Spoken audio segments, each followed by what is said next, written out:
There are only two things I can tell you today that come with absolutely no agenda. The first is congratulations. The second is good luck. Everything else is what I like to call the dirty truth, which is just another way of saying it's my opinion. And in my opinion, you have all been given some terrible advice. And that advice is this: follow your passion. Every time I watch the Oscars, I cringe when some famous movie star, trophy in hand, starts to deconstruct the secret of their success. It's always the same thing.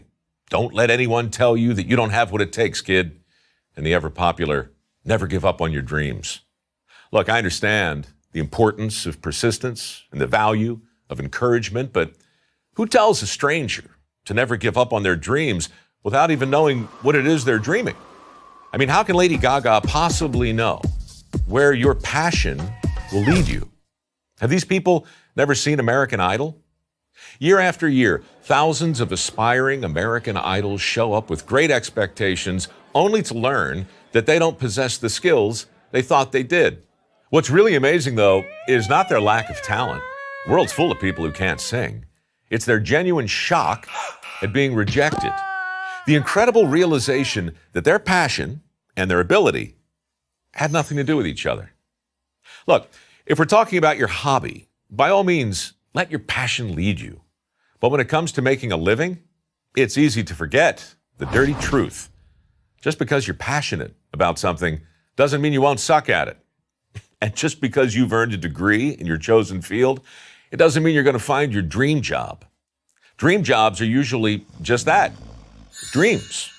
But their imaginary existence just might keep you from exploring careers that offer a legitimate chance to perform meaningful work and develop a genuine passion for the job you already have.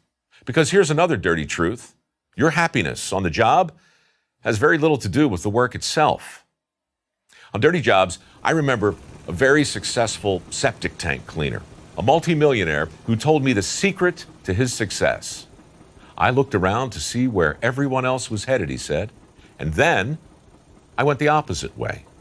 Then I got good at my work. Then I began to prosper, and then one day I realized I was passionate about other people's crap.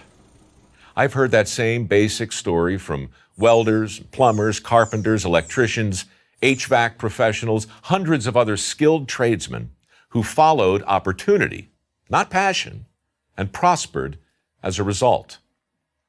Consider the reality of the current job market. Right now, millions of people with degrees and diplomas are out there competing for a relatively narrow set of opportunities that polite society calls good careers. Now, meanwhile, employers are struggling to fill nearly 5.8 million jobs that nobody's trained to do. This is the skills gap. It's real, and its cause is actually very simple. When people follow their passion, they miss out on all kinds of opportunities they didn't even know existed. When I was 16, I wanted to follow in my grandfather's footsteps. He was a skilled tradesman, could build a house without a blueprint. That was my passion, and I followed it for years. I took all the shop classes at school. I did all I could to absorb the knowledge and skill that came so easily to my granddad. Unfortunately, the handy gene is recessive. It skipped right over me, and I struggled mightily to overcome my deficiencies, but I couldn't. I was one of those contestants on American Idol who believed his passion was enough to ensure his success. One day, I brought home a sconce I had made in wood shop. Looked like a paramecium. After a heavy sigh, my granddad gave me the best advice I've ever received. He told me, "Mike, you can still be a tradesman, but only if you get yourself a different kind of toolbox." At the time, this felt contrary to everything I believed about the importance of passion and persistence and staying the course. But of course, he was right, because staying the course, that only makes sense if you're headed in a sensible direction. And while passion is way too important to be without, it is way too fickle to follow around. Which brings us to the final dirty truth. Never follow your passion, but always bring it with you. Congratulations again and good luck. I'm Mike Rowe from MicroWorks for Prager University. To subscribe to our YouTube channel, click here. To help keep our videos free, donate here.